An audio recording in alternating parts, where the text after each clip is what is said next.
Hello，今日同大家分享整春卷皮，亦都可以叫佢做潤餅皮。因為清明節就嚟到啦，喺台灣南部，即係台南、高雄、嘉義，佢哋嘅習俗就係喺清明節嗰日食春卷或者係叫做潤餅。掃墓嗰日會準備好多嘢食㗎嘛，咁但係為咗攜帶方便，就將佢哋全部包埋一齊，祭祖完之後又可以直接食啦。但係每一年買呢啲春卷皮都要晨咁早起身，真係買到好辛苦，仲要排隊排成個幾兩個鐘，一斤都唔平㗎喎。如果自己開麵團嚟整，佢個厚薄啊、大細每一張都唔同，都唔係咁容易整。所以我哋直接買水餃皮返嚟，真係新手都可以成功。準備1碗油同埋1碗粉，高筋同埋中筋麵粉都可以。將啲油倒落啲粉度，跟住咧就攪勻勻佢，攪到好似咁樣，完全冇到粉粒。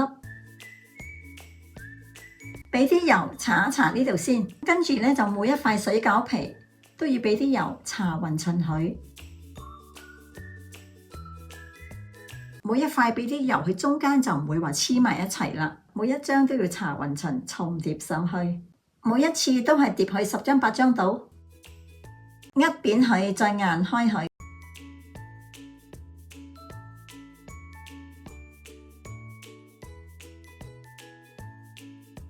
跟住就反過嚟呢邊都係咁做。第一張同埋最低嗰張係會細張啲，硬佢大張啲咧，嗰啲皮就會薄啲。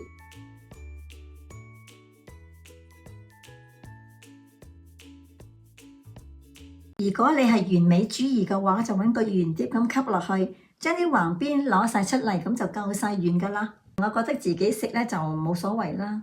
而家幾塊咁樣攞去蒸咧，就係水滾擠落去中大火蒸佢7分鐘。我每次都係按4份先至攞去蒸，咁蒸嘅時間咧就要30分啦。最好咧就要用耐熱嘅保鮮紙嚟包住佢，先至攞去蒸。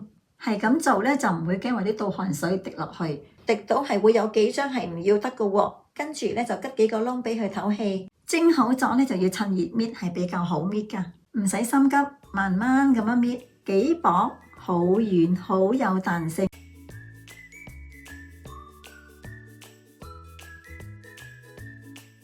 又快又方便，真係好薄啊！好似一塊面膜咁。你睇下，見到 Snoopy 幾清楚，亦都可以整定先，包好佢，即係喺雪櫃度。到清明嗰日啦，攞返出嚟，煲滾啲水，記得要熄火喎，先至擠落去，冚蓋，係咁樣焗住佢，好快就會回軟㗎啦。